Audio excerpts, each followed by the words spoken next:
Hello there, people. It's time for a behind the scenes. I figured I wanted to show the behind the scenes of Monika versus Harley Quinn because of how different things were in that particular one. So let me first guide you through the audio. The beat is produced by Servida, and me and my friend Seb added a few instruments to that to make it more interesting and fitting for the characters. So I wanted to show you guys how I mix a beat, track outs, and an audio. So here it's like the whole folder of how the whole audio came together. I have 70 whole tracks of this whole thing. Let me try to zoom out. So up here, all of this is the beat. We have the percussion, the open hat, kick, impact, cold breath, chop vox, kaboom vox. Kaboom was the original name of the beat. This is how I edited everything. Then down here, that was the flow test. It's muted. These are the Monika vocals, and these are the Harley vocals. So we added in the Monika Your Reality piano to give more the feeling for it, but we had to change the key. I think it's from C major to C sharp minor.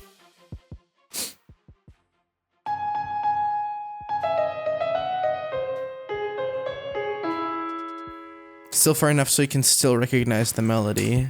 So together it was like this. I gotta stop you there. Our dress code calls for much more cloth. Okay, everyone, watch me roast a giggling. Then we additionally wanted to add some strings. Like if there is a beat produced by me, or if I joined the process of making the beat or something self-made is there, it's always gonna have strings in there. There will always be violins. I just love adding strings because it makes it whole, like, it makes it way more orchestral and feels like a movie trailer or something like that. In the original beat, there was an intro section, just like 4 bars of a synth, an old drummer playing, and some horns. And I figured like, okay, just that section could be like for the whole Harley part because it sounds like jester, clown likely, like a circus thing.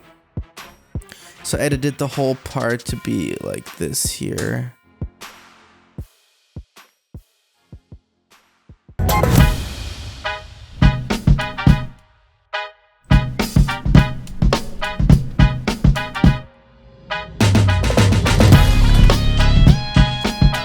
So it just has that like old circus vibe kind of. I feel like that was the right thing to introduce Harley with.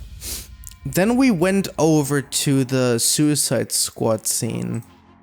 I knew from the beginning if I would do a DDLC battle, okay, it would be with Monika, because Monika is obviously the main girl of the 4, especially at the end, you know how it goes.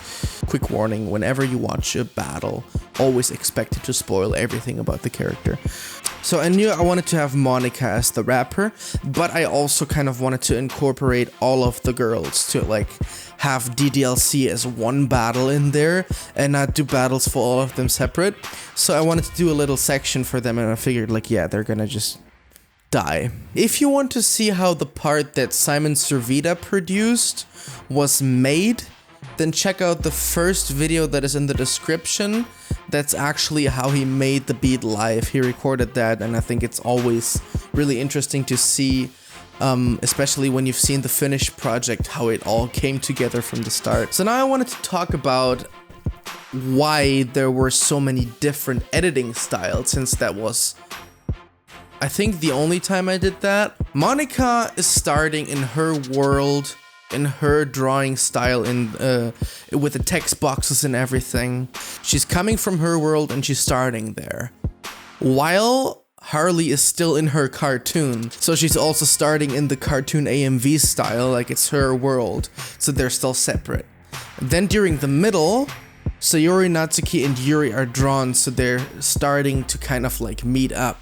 Harley gets into that world and realizes, what is this, some kind of Suicide Squad? And that's when the actual physical crossover starts. Then Monika's coming out the monitor here, which basically was filmed like, it just turned my monitor into a green screen. And Enzo, my main artist, drew a whole 2D animation, which he's really good at. Harley is also coming up in that art style, and I wanted her to like change into that outfit so we have kind of like the whole history of Harley there. She starts in the Jester outfit in the first verse, and then comes back in the Suicide Squad outfit when she gets dropped in the pit of acid. So I wanted to have a bit of lore in there. And yeah, they're ending in that art style, so it's kind of a story of coming into the battle out of both worlds. That was my creative choice there. Otherwise, yeah, it took a little while. Editing this whole battle took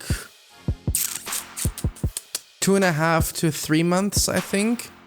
Geon edited the whole Monika first verse.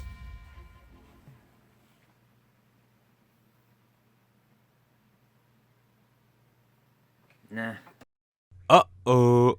Hi, I'm YDGeon, and I'm one of the people that edited the video for Monika vs. Harley Quinn. So you might ask, Geon, which parts did you edit for the battle? Well, the answer is the least impressive ones, of course. But anywho, let's have a look at the comparison between the storyboard and the final edit, shall we?